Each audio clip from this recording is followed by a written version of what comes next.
नमस्कार, तुम्हा सर्वांचे स्वागत आहे धनश्री होम अँड लाईफस्टाईल या माझ्या चॅनलमध्ये। आज मी तुम्हाला जे हे आपले प्लॅस्टिकचे भांडे असतात, पाण्याचा टप असो किंवा मग बादली, ती चकाचक स्वच्छ कशी करायची ते मी तुमच्याबरोबर शेअर करणार आहे। माझ्या ही या काळ्या घमेलेला खूप असं पाण्याचं क्षार खराब झालेलं होतं, तर मी कसे चकाचक केलेलं आहे, अगदी एकच वस्तू वापरून मी स्वच्छ केलेलं आहे। तर चला तर मग आता मी तुम्हाला दाखवते कशा प्रकारे मी स्वच्छ केलेलं होतं ते।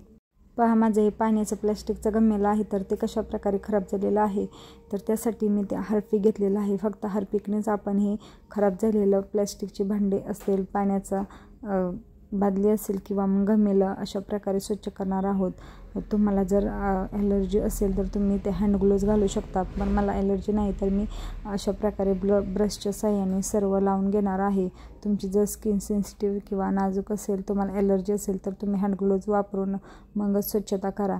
तर पहा, अशा प्रकारे आता मी सर्व त्या घमेलीला लावून घेणार आहे व ते आपण घमेलं सर्वीकडून लावून झाल्यानंतर अगदी 10 मिनटं त्याला ठेवायचं व त्यानंतर घासणार आहोत। तर मागच्या साईडनेही थोडंसं मी लावून घेणार आहे।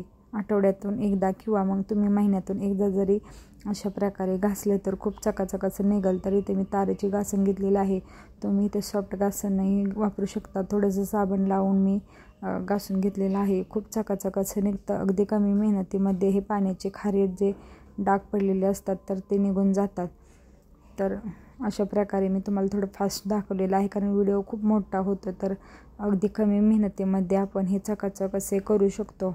मी तरी अशा प्रकारे स्वच्छ करते। तुमच्याकडे जर अजून कोणती नवीन वेगळी पद्धत असेल तर मला नक्कीच शेअर करा। तर पहा, धुल्यानंतर अगदी चकाचक असे निघतं। एका धुण्यातही आपलं हे भांडं खूप छान असं निघतं। महिन्यातून एकदा जर असे क्लिनिंग केली तर आपले भांडे कधीही खराब दिसणार नाही व कमी मेहनतीमध्ये चकाचक असे होतात। तर व्हिडिओ कसा वाटला ते मला नक्की कमेंट करून सांगा। तुम्हाला जर माझे असेच नवनवीन क्लिनिंगचे व्हिडिओ पाहायचे असतील तर व चॅनेलवर जर नवीन असाल तर नक्कीच माझ्या चॅनेलला सबस्क्राईब करून बेल आयकॉन प्रेस करा, म्हणजे माझे नवनवीन व्हिडिओ तुमच्यापर्यंत पोहोचतील। चला तर मग भेटूया आपण अशाच एका छान अशा नवीन व्हिडिओ बरोबर। धन्यवाद।